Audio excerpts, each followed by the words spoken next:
attempt among the warring British tribes to sink their differences with the appointment of Cassivellaunus as overall commander, and some success with guerrilla tactics. But finally, what turned the day for Caesar was not the force of the Roman army, but the weakness and divisions of the British coalition. Nevertheless, Cassivellaunus had held out long enough to stop Caesar capitalizing on his gains. Instead, after signing treaties, Caesar withdrew to deal with more pressing problems in Gaul. The Roman legions would not return to Britain for nearly 100 years. In 43 AD, Claudius, one of the most historically minded emperors, determined to complete the task that Caesar had started. Claudius was eager to establish his warlike credentials, but could not afford to take any personal risks.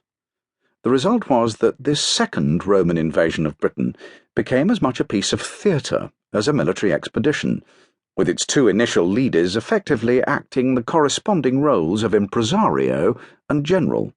They were Aulus Plautius, whom the Roman historian Tacitus called a famous soldier, and Narcissus, Claudius's all-powerful secretary and an imperial freed man, who accompanied Plautius as a kind of political commissar. But the oddly matched soldier and the manumitted ex-slave proved an effective double act. Plautius, with his Gaulish auxiliaries, fought his way to the Thames, at which point Narcissus informed the emperor that it was time for him to set out.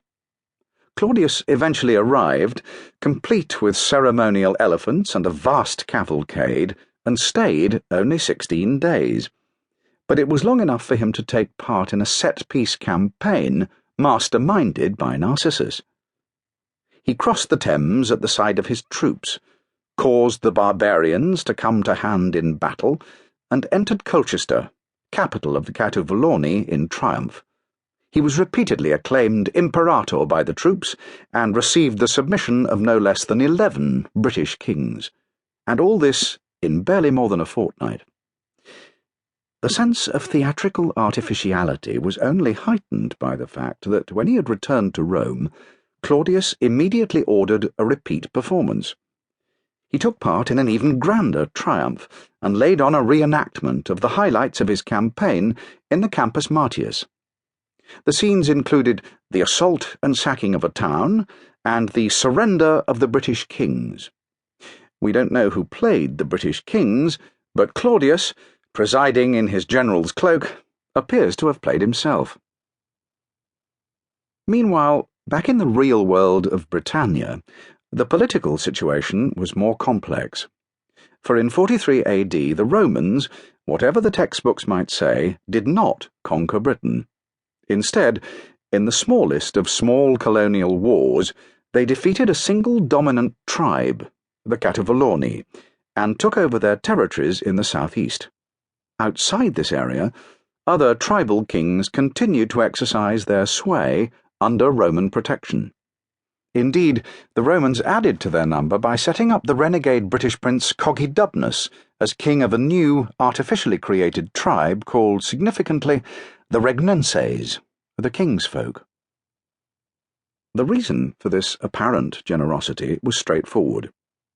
British kings, who had started to issue Roman-style coins and to give themselves the Latin title of Rex, had been the most effective agents of Romanization before Claudius's invasion, and led by that accomplished quisling Cogidubnus, they continued to play the same role afterwards, but not for long. For rebellions, like that of Boudicca, Queen of the Iceni, in 60 AD, and deliberately fostered quarrels in the British royal families, took their toll. The result was that within 30 years, direct Roman rule covered most of southern Britain and was being aggressively extended far into modern Scotland. There were to be no more kings in Britain till the Romans had gone.